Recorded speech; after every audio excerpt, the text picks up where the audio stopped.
Hello everyone. As you guys probably saw from the title, this is going to be my MCAT vlog. Guys, I'm 10 days away from my MCAT. I'm going to give you guys a rundown of what I've done, what I've left to do. I'll show you guys when I go give my MCAT in Ottawa.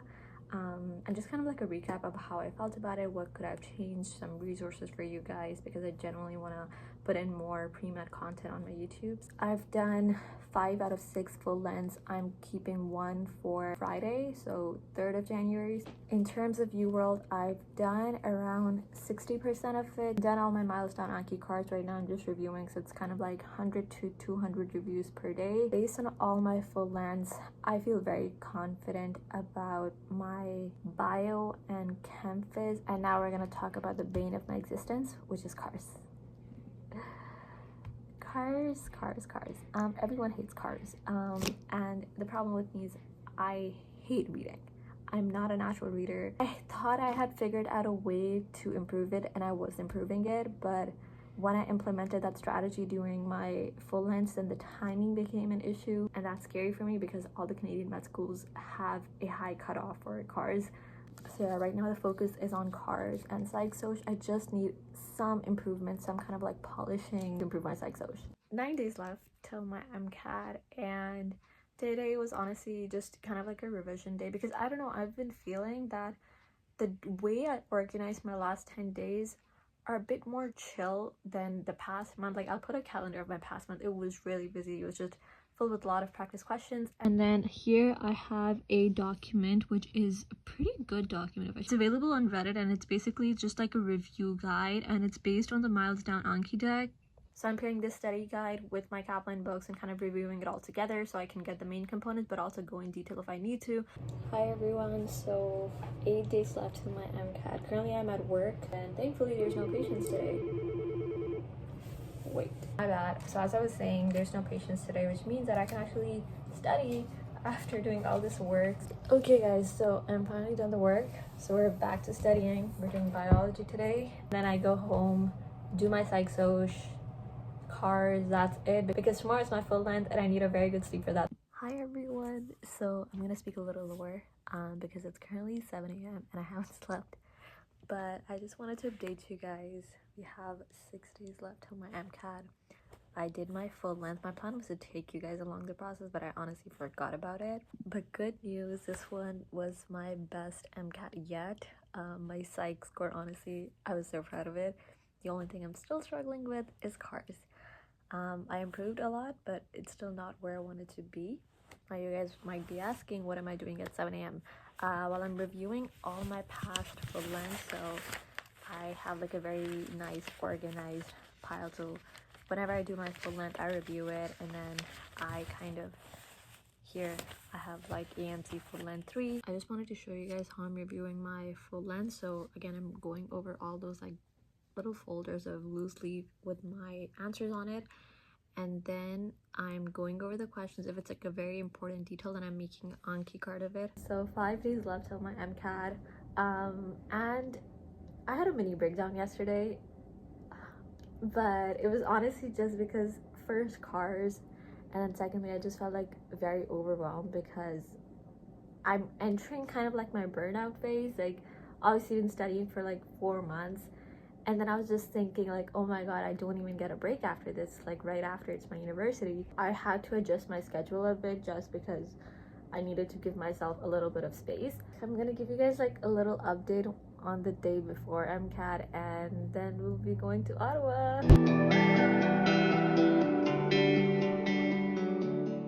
Okay, so less than 24 hours left till my MCAT.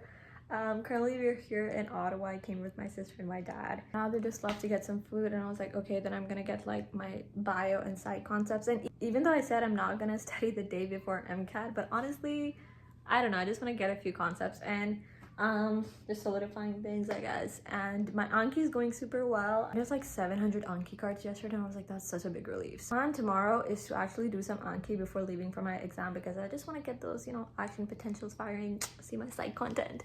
But yeah, so it's going well according to the plan. Alright guys, I'm here. I don't know why I'm here so early. 7 hours later. I did my MCAT. Oh my god, I'm literally out of words right now. I'm physically exhausted, guys. I will give you guys a whole rundown of how it went. This is just like me filming this at the moment. Like, I'm in the washroom of the Pearson Center where my exam was. My neck is literally breaking, and like generally, if you guys can see, my eyes are red because I'm so tired. Like, I literally had to push myself for the psych section. I was like, Arif, just do it, okay? Like,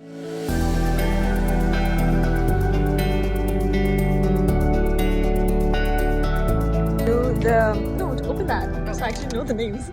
We're gonna do a little crumble cookie review. So we got semi-sweet chocolate chunk, the galaxy brownie.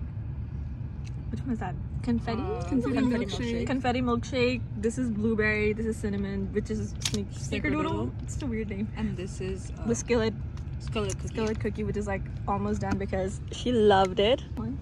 The confetti one. Yeah, I'm just a slow eater, but it's like a burst of birthday cake. I actually like the custard one. Actually, it was really good. Yeah, but honestly, these two are good because I love chocolate. Okay, now we're gonna have a serious chat about MCAT. I'm gonna tell you guys the resources that I used, my timeline, how the exam day went, and what I would change next time.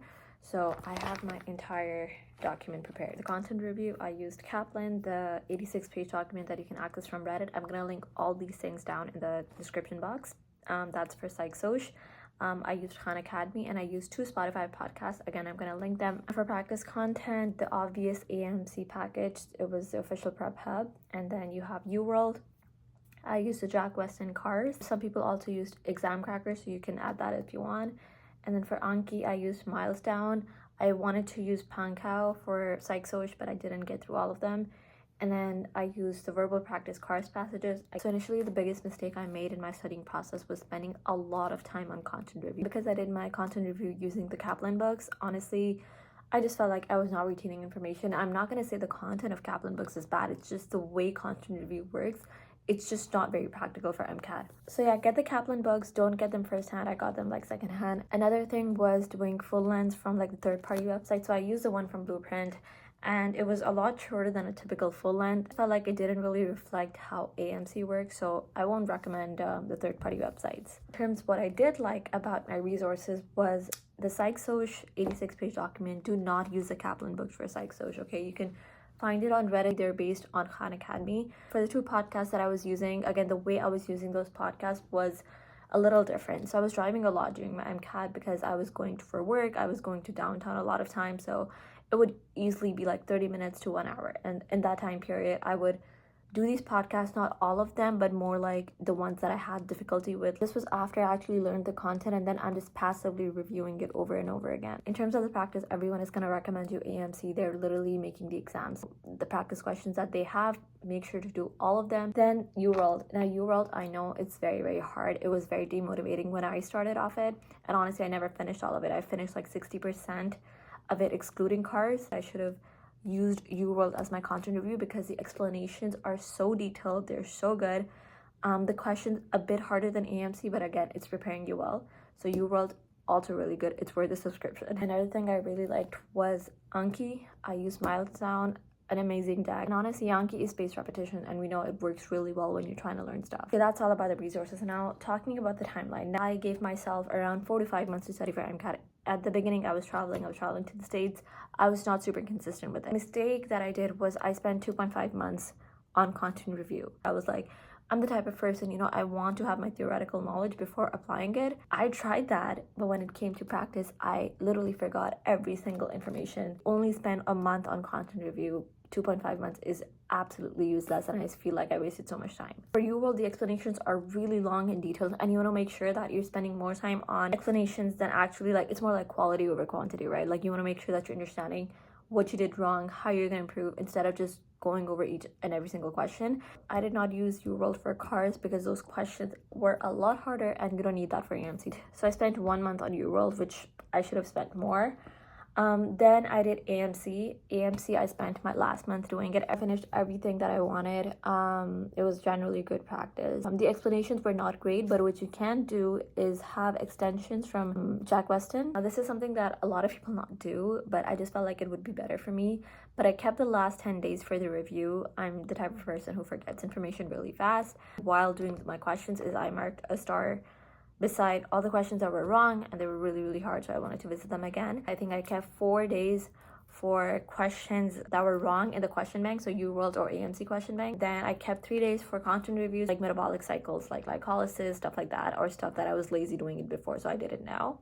And then I kept the last 3 days for full length reviews, because full lengths are really important. And then also in my last month, I was doing 1 full length every single week, and then the next day spend like a whole day on reviewing full length, because honestly, reviewing a full length takes you more time than actually doing the exam. I regret not finishing all of UWorld. I think the questions were great, I just didn't have time, so I did 60% of it. I also regret not treating my full lengths more seriously, because on the exam day in the last section, I was dying. Like, I was literally physically pushing every muscle in my body to just get done with it. I was kind of waking up a little late. Like, I was doing my exams at 11 when the actual exams started at 7:30. So for me, that time difference made an issue. Like, I'm not used to waking up that early, especially considering I was doing a gap year. Going to the library, I was not using my phone. I was packing my lunch, like exactly the way I would do on the exam day. Also, wish that I started doing cars earlier on. I knew cars was my weakness. I knew that I will need to spend a lot more time doing it. Some people said, like, you can start reading books early on, especially about topics you like, so you're in that habit of reading. I'm not a natural reader, so that was a very, like, I just did not want to do that. Now, the last one is something that I honestly am very proud of, because I'm not the most disciplined person, like, as in, I'm not getting 8 hours of sleep, and I'm not getting like healthy breakfast every morning, and I'm not really taking care of myself. Now, I'm not gonna lie, MCAT was definitely one of the hardest things I've ever done, and it actually forced me to change my lifestyle. I've never been more disciplined. I've never been more consistent in my life. I was waking up studying every single day. Like, looking back at it, like, I'm really proud that I pulled that off. But there were certain things in my lifestyle that I felt impacted my MCAT studying. One of them being sleep. I was not getting a lot of sleep. I'm a night owl, so I was preferring studying at night, and I was waking up a bit later on, which impacted my performance on the exam day, because I just felt like I didn't have that much energy, because I'm not used to it. Like, generally, I was just feeling more burnt out, and I felt like that wouldn't have happened if I made healthy changes to my lifestyle. My first full length, like my diagnostic one, till my last full length, my score improved by 19 points. I didn't get my actual score from MCAT yet, but improving by 19 points felt like a big improvement for me. I'm hoping it reflects on my actual performance. Now, all about the past. Then we're gonna talk about the exam day. Again, you book it through AAMC. I booked mine 3 months prior. I booked mine in Ottawa because I can't give it in Montreal. My goal was not to study the day before, but it was just like that imposter syndrome. I was like, I want to review. Now, a lot of people I know, and I literally saw like Reddit posts about it, it was like crazy. But people were literally treating their last 10 days before MCAT like they were giving the MCAT. Tried sleeping early in the week before, but obviously when you're actually giving the exam the night before, I remember I went to bed like 9 hours prior or something, and then I literally couldn't fall asleep, so I only got 5 hours of sleep. So it's not something you can control, but yeah. We'll have a good breakfast. I didn't have one because I was in the hotel and their breakfast was shit. So have a good breakfast. I left the hotel just so I can reach the place by 7:15, 7:20, and then they let me start the exam at 7:30. Of course, it depends on your actual testing center, but I started my exam at 7:30. In terms of your actual attire, now it's funny because I did my research on it again through Reddit post. I love Reddit. But anyways, for your attire, you want it to be very comfortable. Make sure it doesn't have many pockets, because each time you go in and out, there's always security check, like pull out your pockets, stuff like that. So the more pockets you have, it's gonna take you more time. So I had like those slides on shoes, because I have the habit of like, you know, taking off my shoes and like just cross-sitting on my chair. So that's what I did. So those shoes really helped. And because I did my research, literally when I was going in and out, the person who was invigilating us, he was like, you really did your research? I was like, yes, I did. If you guys still have any more questions, please comment down, or you can reach out to me on my Instagram. I usually am pretty active, so I can answer those questions there. But yeah, all in all, this MCAT journey was really interesting because I shared it on social media, and I felt like this was one of the things that really resonated with a lot of people. Like, I would be meeting strangers and they would be like, how's your MCAT studying going? Like, that was quite literally my personality for like 5 months. Again, my score is not released yet. I'm hoping it goes well, but I'm also equally prepared if I have to give a retake, you know, how I'm gonna plan it, what mistakes I'm not gonna do again. So all of that stuff. Genuinely, thank you so much for sticking along all of this. it honestly feels very, very wholesome that you have this little community of people. But yeah, that's about it, and I'll see you guys next time. Bye.